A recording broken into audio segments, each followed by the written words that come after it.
నమస్కారం అండి. మనం ఇప్పుడు శారదా అశోకవర్ధన్ గారు వ్రాసిన గుండె తడిసిపోయింది అనే కథను విందామా? టెలిగ్రామ్ అన్న కేక విని ఇంటిల్లిపాది పరిగెత్తారు కంగారుగా. ఎక్కడి నుండి బాబు టెలిగ్రామ్? మెల్లిగా మనవడి సాయంతో లేచి నుంచోబోతూ అడిగింది సుభద్రమ్మ మనవడు పవన్ని. టెలిగ్రామ్ పుచ్చుకోవడానికి వెళ్ళిన రాజు కేసు చూసి, టెలిగ్రామ్ మీకు కాదు సార్, సుభద్రమ్మ గారికి, ఆమెను పిలవండి అన్నాడు పోస్ట్ అతను. అమ్మక ఏది? ఆశ్చర్యంగా అడిగాడు రాజు. ఆ మాటలు వినగానే చెమటలు పట్టిపోయాయి సుభద్రమ్మకి. బాబు పవన్, టెలిగ్రామ్ ఎవరు పంపించారా? మీ పెదనాన్న? తాతగారు కులాసాగా ఉన్నారా? ఆయనకేమీ ప్రమాదం జరగలేదు కదా? గుండె చేతులతో పట్టుకొని పవన్ సహాయంతో లేవబోతూ అడిగింది, కన్నీళ్లు చెంపల మీదుగా వాగులా ప్రవహిస్తూ ఉంటే. అమ్మా అమ్మా, నీకు కలకత్తా భాషా కుటీరం వారి దగ్గర నుంచి 20,000 బహుమతి వచ్చింది. నువ్వేదో పుస్తకం రాసావటగా? వెరీ గుడ్, ముందు ఇక్కడ సంతకం చేసి టెలిగ్రామ్ తీసుకో అన్నాడు రాజు సంబరపడిపోతూ. సుభద్రమ్మ నమ్మలేకపోతోంది. చేతులు వణికిపోతున్నాయి. కన్నీరు గుడ్ల నిండా నిండి ఏమీ కనబడకుండా చేస్తున్నాయి.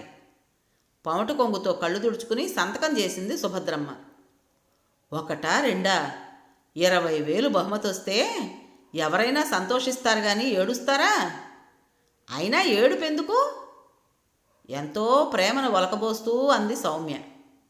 ఆమె కళ్ళ ముందు క్రితం రోజు మహిళా మండలి ఫంక్షన్లో రచన వేసుకున్న కెంపుల్ నెక్లెస్ తళతళా మెరిసింది. అత్తయ్య, మిమ్మల్ని చూసి గర్వపడుతున్నాను అంది ఆమెకి దగ్గరగా జరిగి టెలిగ్రామ్ను మరోసారి చదువుతూ. అమ్మా, నాన్నమ్మ ఏడవడం లేదే, అవి ఆనంద భాష్పాలు. ఎక్కువ బాధ కలిగినప్పుడు కన్నీళ్ళు ఎలా వస్తాయో, ఎక్కువ సంతోషం కలిగినప్పుడు కూడా కన్నీళ్ళు అలాగే వస్తాయట. నాన్నమ్మే చెప్పింది అన్నాడు పవన్. సుభద్రమ్మ పవన్ బొగ్గ మీద గట్టిగా ముద్దు పెట్టుకుంది. రాజు కళ్ళల్లో ఇటీవలే తన కొలీగ్ కొనుక్కున్న హీరో హోండా కళ్ళ ముందు కనిపించింది. 20,000 కాస్తో కోస్తో తక్కువ పడితే వేసుకోవచ్చులే అనుకున్నాడు. 70వ పడిలో పడి ఎందుకూ పనికిరాదనుకున్న తల్లి, పైగా మందులు మాకులతో తనకు భారంగా తయారైన తల్లి, ఈ రోజున ఉన్నట్టుండి లాటరీ కొట్టేసినట్టు 20,000 సంపాదించేసింది.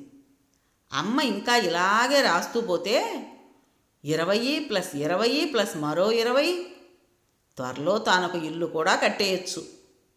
రాజు కలల్లో తేలిపోతున్నాడు. అమ్మా, ఏం రాసావమ్మా? నీకింత పెద్ద బహుమతి వచ్చింది? నాతో ఇలా అని ఒక్క మాట చెబితే తెల్ల కాగితాల కట్ట తెచ్చి నీ ముందు పడేసేవాణ్ణిగా తల్లి పక్కన కూర్చుంటూ అన్నాడు రాజు. సుభద్రమ్మ గుండె కరిగిపోతోంది. కన్నీరు ఉప్పెనలా పొంగిపోతోంది. ఎన్నాళ్ళకు రాజు అలా తన పక్కన కూర్చుని మాట్లాడుతున్నాడు? పసివాడి దగ్గర నుంచి పెళ్లి కానంత వరకు ఇలాగే కూర్చునేవాడు. కాలేజీలో చదువుతున్నా అన్నం ముద్దలు కలిపి పెట్టమనేవాడు. పెద్దవాడు వాసు మాత్రం పసిపిల్లాళ్ళ వచ్చి పక్కన పడుకుని ఏవో కబుర్లు చెబుతూ ఉండేవాడు గోముగా. పెద్దాడంటే జ్ఞాపకం వచ్చింది. ఆయన ఎలా ఉన్నారో ఏమో. పెద్దాడు ఆయనకి సరిగ్గా మందులు కొంటున్నాడో లేదో. ఆయనకి ఏది అడగాలన్నా మొహమాటమే. ఏం తింటున్నారో ఏమో. ఆయనకి చేగోడీలంటే చాలా ఇష్టం. కోడలకు అంత ఓపికందా? ఇవన్నీ ఎవరు చేస్తారు? డబ్బు పడేస్తే బజార్లో అవే దొరుకుతాయి అంటుంది నీలిమ. ఆయన మాత్రం, బజార్లో చేసినవి బాగుండవే సుభద్ర, చక్కగా ఇంగు వేసి నువ్వులు వేసి నువ్వు చేస్తావే, అవి ఎంత బాగుంటాయో అనేవారు. మనసు మరి ఆలోచించలేకపోతోంది. తనకే రెక్కలుంటే గబుక్కున ఎగిరి ఆయన గుండెల మీద వాలిపోయేది. బోలెడన్ని చేగోడీలు చేసి పెట్టేది. తన అశక్తతకి దుఃఖం పొర్లుకొచ్చింది. సుభద్రమ్మ వెక్కి వెక్కి ఏడుస్తోంది. ఎంత ఆనంద భాష్పాలైతే మాత్రం ఎంతిదే? ఊరుకోండత్తయ్యా, ఊరడించింది ఎన్నడూ లేనిది సౌమ్య. అయినా అమ్మా, నువ్వు కథలు నవలలు రాస్తావని మాకు తెలియదే. ఇంత మంచి నవల ఎప్పుడు రాసావమ్మా? రాజు ఆమెకు మరింత దగ్గరగా జరుగుతూ అన్నాడు. వారిద్దరూ తన దగ్గర అలా కూర్చోవడం, మాట్లాడటం ఆమె మనసు ఉప్పొంగిపోతోంది. నోట మాట రావడం లేదు. నేను చెప్తాను నాన్న, నీతో రామకోటి రాసుకుంటాను, కాగితాలు తెచ్చిపెట్టమని నాన్నమ్మ అడిగితే నువ్వు తేనే లేదు. నేనే నా నోట్బుక్స్ ఇచ్చేవాణ్ణి. దానిలో నాయనమ్మ రామకోటి రాయలేదు, బండబారిన గుండె డైరీ అని నవల రాసింది. నాయనమ్మకి కాగితాలన్నీ నేనే ఫెయిర్ చేసి పెట్టేవాణ్ణి. రామకృష్ణ తాతయ్య లేడు, అతను ప్రింట్ చేసి పెడతానన్నాడు. అతనే నాన్నమ్మకు కూడా తెలియకుండా ఆ పుస్తకాన్ని పోటీకి పంపేట. పవన్ మాటలు రాజు, సౌమ్యలు ఆశ్చర్యంగా విన్నారు. సుభద్ర రాసిన ఉత్తరం, పేపర్లో వార్త చదివి పొంగిపోయారు సుబ్బారావు గారు. వెంటనే ఉత్తరం రాశారు, తను బయలుదేరి వస్తున్నానని, ఇద్దరం కలిసి కలకత్తా వెళ్ళి బహుమతిని తీసుకుందామని. కలకత్తా వెళ్ళాలంటే డబ్బు కావాలి. తన చెవి దుద్దులు, ముక్కు పొడక అమ్మేద్దామనుకుంది సుభద్రమ్మ. అక్కడ సుబ్బారావు గారు తన పెళ్లిలో అత్తవారు పెట్టిన తులం బంగారం ఉంగరాన్ని ఏనాడు అతను ఎటువంటి కష్టాల్లోనూ తాకట్టు పెట్టడానికైనా తీయలేదు. ఈ రోజున దాన్ని అమ్మేసి కలకత్తా ప్రయాణానికి సిద్ధపడ్డారు. మీరెందుకు ఉంగరాన్ని అమ్మేశారు మామగారు? మేము లేము టికెట్లు కొనడానికి అంది కుసుమ. మమ్మల్ని అడగటం నామోషియా? మేం పరాయి వాళ్ళమా నాన్నగారు అన్నాడు వాసు. వాళ్ళిద్దరూ తనను అలా పలకరించి అన్నాళ్ళయింది.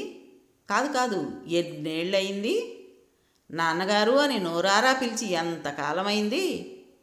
మందులైపోయాయని చెప్పినా, ఒంట్లో బాగలేదని చెప్పినా, బట్టలు చిరిగిపోయాయని చెప్పినా చిర్రుబుర్రులాడే ఆ ఇద్దరూ ఆ రోజు అలా పలకరించడంతో అతడికి మతిపోయింది. అతడి కళ్ళు ఆనందంతో మెరిశాయి. వాసు, కుసుమల కళ్ళల్లో మొన్నెవరో అమ్ముతామన్న ఊరి చివరనున్న ద్రాక్ష తోట కళ్ళల్లో కలిసి మెరిసింది. దగ్గరుండి వాసు, కుసుమలు సుబ్బారావు గారిని కలకత్తా తీసుకొచ్చారు. కానీ ఖర్చు పెట్టనీయకుండా. రాజు, సౌమ్యులు పువ్వుల్లో పెట్టి సుభద్రమ్మను కలకత్తా తీసుకొచ్చారు. సుభద్ర, ఏమో అనుకున్నాం కానీ మన పిల్లలు ఎంత మంచివాళ్లే. వాళ్ళిద్దరూ నన్ను, వీళ్ళిద్దరూ నిన్ను ఎంత జాగ్రత్తగా తీసుకొచ్చారో ఇక్కడికి. నాకు చాలా సంతోషంగా ఉంది. నువ్వు ప్రైజ్ తీసుకుంటూ ఉంటే స్వయంగా దగ్గరుండి చూడాలనిపించి రాగలనో లేదోనని భయపడిపోయాను. పిల్లల్ని డబ్బులు అడగటం ఎందుకని నా ఉంగరాన్ని అమ్మేశాను. 5,000 వచ్చాయి. ఇదిగో ఇవి నీ దగ్గర ఉంచు. ఏనాడు ఇంత మొత్తాన్ని నీకు ఇవ్వలేకపోయాను. కొద్దో గొప్ప ఇచ్చినా అది పిల్లల కోసమే ఖర్చు పెట్టేదానివి. కానీ నీ కోసం అంటూ ఏమీ చేసుకోలేదు. అన్నట్టు నీ చెవులు దుద్దులు, ముక్కు పుడక ఏవి? బోసి నోటితో సుభద్రమ్మను ముద్దు పెట్టుకుంటూ అన్నారు సుబ్బారావు గారు. సుభద్రమ్మ సిగ్గుపడిపోతూ అతని కౌగిట్లో కుంచుకుపోయింది. రాజుని, సౌమ్యని ఇబ్బంది పెట్టడం ఎందుకని మన రామకృష్ణ ద్వారా అవి అమ్మేశానండి. రెండూ కలిపి 10,000 వచ్చాయి. ఇప్పుడు మనిద్దరి దగ్గర మొత్తం 15,000 ఉన్నాయి. బహుమతి డబ్బు 20,000. 35,000 బ్యాంకులో వేస్తే ఏదో చెప్పబోయే లోపల కొడుకులు, కోడళ్ళు రావడంతో చెప్పడం ఆపేసి వారందరికేసి ఆప్యాయంగా చూసింది. ఎన్నాళ్ళకి కుటుంబం అంతా ఒక్కచోట ఉందండి. ఈ సంతోషం నేను పట్టలేకపోతున్నాను అంది సుభద్రమ్మ భర్త వంక చూస్తూ. అవును సుభద్ర, నాకు అలాగే ఉంది. ఈ కాలం ఇలాగే నిలిచిపోతే అందరూ ఇలాగే కలిసి ఉండిపోము. ఒరేయ్ పెద్దాడా, నువ్వెలాగూ డాక్టర్వి కదరా, ఈ ప్రాక్టీస్ ఏదో రాజమండ్రిలోనే పెట్టుకోకూడదు? నువ్వు, చిన్నాడు అందరం కలిసి పెద్దిల్లు తీసుకుని ఉందా? చిన్నవాడికి ఇప్పుడు రాజమండ్రి నుంచి ట్రాన్స్ఫర్ అయ్యే అవకాశం లేదు కదా అన్నారు సుబ్బారావు గారు. ఆ మాటలు కొడుకులకి, కోడళ్ళకి ఎవ్వరికీ నచ్చలేదు కాబోలు మొహామొహాలు చూసుకున్నారు. సుభద్రమ్మ సుబ్బారావు గారి కేసు చూసి చిరునవ్వు నవ్వింది. ఆ నవ్వులో ఎన్ని అర్థాలో, ఎంత బాధో ఒక్క ఆమెకే తెలుసు. ఇక ముందు మీరు మా దగ్గర, అత్తగారు మరిదిగారి దగ్గర ఉండడం ఎందుకు? ఇద్దరూ మా దగ్గరే ఉండండి. మా పిల్లలిద్దరూ సుజీత, స్మితలని ఊటీ స్కూల్లో వెయ్యాలనుకుంటున్నాం. నాకు ఇంక వేరే పనులు ఏమీ ఉండవు కాబట్టి ఊరి చివర ఒక ద్రాక్ష తోట కొని దాన్ని నేను చూసుకోవాలనుకుంటున్నాను. మీరిద్దరూ ఉంటే మాకు ఇల్లు తాళం పెట్టవలసిన అవసరం ఉండదు. మీరు ఒకరికొకరు తోడుగా ఉంటారు అంది కుసుమ. అవును నాన్నగారు, కుసుమ చెప్పింది నిజం అన్నాడు వాసు. బాగుంది మీ వరుస. మా పవన్కి అత్తగారంటే పంచ ప్రాణాలును. ఆవిడ లేనిదే వాడు ఉండలేడు. ఆవిడతో పాటే మామగారును. ఇద్దరూ మా దగ్గరే ఉంటారు. నేను ఈ మధ్య మహిళాభివృద్ధి కార్యక్రమాల్లో తలమునకలై తిరుగుతున్నాను. నేను ఇంట్లో ఉండని లోటు పవన్ వల్ల వాళ్ళకి తీరుతుంది. పైగా వాళ్ళకి బోరు కొట్టదు. మీ దగ్గరుంటే వాళ్ళకి కాలక్షేపమే ఉంది. పిల్లలు ఊటీకి వెళ్ళిపోతారుగా అంది సౌమ్య. వారి వాదనలని ముద్దాయిల్లా విన్నారు సుభద్రమ్మ గారు, సుబ్బారావు గారు. అమ్మా నాన్న ఎవరి దగ్గర ఉంటామని చెప్తారా అని ఆదుర్దాగా ఎదురు చూస్తున్నారు వాళ్ళు. ఆ రోజు ఫంక్షన్ తాలూకు ఆర్గనైజర్లు లాంఛనంగా పలకరించి పిలవడానికి రావడంతో ఆలోచనలకు కళ్ళెం వేయటం జరిగింది. ముదురు నీలం రంగు పట్టుచీరకి మెరూన్ కలర్ తోపు కుంకుమ రంగు అంచు చీర. అది పెళ్లినాటి చీరే అయినా ఎప్పుడో అప్పుడప్పుడు కట్టుకోవటం వల్ల బాగానే ఉంది. ఆ చీరలో ఆ రోజు ఆమెను పార్వతి అన్నారు ప్రేమగా సుబ్బారావు గారు. ఆశ్చర్యంగా అతని కేసు చూసి, నా పేరు మర్చిపోయారా? ఈ పేరేమిటి అంది సుభద్రమ్మ. నువ్వు సాక్షాత్తు పార్వతీదేవిలా అందంగా ఆదిశక్తిలా శక్తివంతంగా కనిపిస్తున్నావు సుభద్ర. 10వ తరగతి తర్వాత ఆడపిల్లకి పై చదువు ఎందుకంటూ మీ పుట్టింటి వాళ్ళు చదివించలేదు. బడిపంతులు ఉద్యోగం చేస్తూ ఎందరికో విద్యాదానం చేసిన నేను కూడా నిన్ను కేవలం భారీగానే చూశాను కానీ నీ కోరిక తెలిసి కూడా చదివించడానికి ప్రయత్నం చేయలేదు. కానీ ఇలా ఇంత గొప్ప బహుమతి పొందిన గ్రంథాన్ని నువ్వు రచించావంటే నాకు చాలా ఆనందంగానూ ఆశ్చర్యంగానూ ఉంది. అంత భాష భావం ఎక్కడ సంపాదించావు సుభద్ర అడిగారు సుబ్బారావు గారు. ఏ బడి ఏ గురువు చెప్పలేని పాఠాలు నాకు జీవితం నేర్పించిందండి. నేనది కథ కింద రాయలేదు. నా ఆవేదనను అక్షర రూపంలో డైరీలా రాసుకున్నాను. ఒక్కొక్క పుట ఒక్కొక్క రోజు సంఘటన. అవన్నీ ఒకరోజు మన రామకృష్ణ చూసి నాకు తెలియకుండానే అచ్చువేయించి తీసుకొచ్చాడు. అతనే ఈ పుస్తకాన్ని బహుమతి పోటీకి కూడా పంపించాడు. అందులోని పాత్రలు మీరు, నేను, మన సంసారం, మన పిల్లలు అవేనండి అంది కళ్ళు తుడుచుకుంటూ. ఆ సాయంత్రం వేదిక మీద వాస్తవాన్ని కళ్ళకు కట్టినట్టు రచయించిన ఈ రచయిత్రి మహానుభావురాలు. వీరి కలం నుండి వెలువడ్డ ఈ రచన మణిపూస. వీరు ఇదే తన తొలి రచన అని చెప్పుకున్నారు. చాలా ఆశ్చర్యం. తొలి రచనలోనే ఇంత సిద్ధహస్తులైన వీరు మునుముందు ఇంకా ఎన్నో మంచి మంచి రచనలు చేస్తారని ఆశిస్తూ ఈ బహుమతిని అందుకోవాల్సిందిగా కోరుతున్నాం. వారు శ్రీవారు కూడా ఇక్కడే ఉన్నట్టు తెలిసింది. వారిని కూడా వేదిక మీదకి రావాల్సిందిగా కోరుతున్నాం అన్నారు. వాసు తండ్రి చేయి పట్టి నడిపించి వేదికపైకి తీసుకువెళ్ళాడు. రాజు తల్లి చేయి పట్టుకుని వేదిక మీద కూర్చోబెట్టాడు. ఇద్దరికీ శాలువాలు కప్పి గౌరవించారు ఆర్గనైజర్లు. సభ ఎంతో వేడుగ్గా పూర్తయింది. ఆ రాత్రి భోజనాలు అయ్యాక, అమ్మా ఆ చెక్కేది? రేపే మన ప్రయాణం. నువ్వు మాతోనే వచ్చేస్తున్నావు అన్నాడు వాసు. చెక్కు ఎక్కడ పెట్టావమ్మా? జాగ్రత్త, నాన్నగారిని మనతోనే తీసుకుపోతున్నాం అన్నాడు రాజు. అరే, చెక్కు కనపడటం లేదే? కంగారుగా వెతికింది సుభద్రమ్మ. అందరూ మరింత కంగారుగా ఆ గదిని, సభ జరిగిన ప్రాంగణాన్ని అంతా వెతికారు. ఎక్కడా కనిపించలేదు. ఆర్గనైజర్లకు చెప్పారు. వాళ్ళు ఏం చెప్పాలో తెలియక మీరు ఒక ఉత్తరం రాసివ్వండి చెక్కుపోయినట్టు, మేము ఎంక్వైరీ చేసి మీకు సమాధానం రాస్తాం, డూప్లికేట్ చెక్ ఇస్తాం అన్నారు. సుభద్రమ్మ గారు వారు చెప్పిన విధంగానే రాసిచ్చింది. కుసుమ విసుక్కుంది, సౌమ్య గొణుక్కుంది, వాసు చిటపట్లాడాడు, రాజు చిరాకు పడుతున్నాడు. బాబు, మమ్మల్ని ఎవరు తీసుకెళ్తున్నారు అడిగింది సుభద్రమ్మ వాసుని రాజుని చూస్తూ. మీ చెక్కు రాగానే ద్రాక్ష తోట కొనాలనుకున్నాను, ఇప్పుడెలా? మీరు మరిదిగారింటికే వెళ్ళండి అంది కుసుమ. ఎంతో మోజుపడ్డాను. మహిళా మండలిలోని శ్యామల మెళ్ళో లాంటి కెంపుల్ నెక్లెస్ కొనొచ్చని 20,000తో. అంతా నిరాశే అయింది. మీరు బావగారింటికే వెళ్ళండి అంది సౌమ్య. వాసు రాజు మాట్లాడకుండా మౌనంగా ఊరుకున్నారు. సుబ్బారావు గారు అయోమయంగా చూశారు అందరి వైపు. కర్తవ్యం అర్థం కానట్టుగా. కలలన్నీ పేకమేడల్లా కూలిపోయినట్టయింది.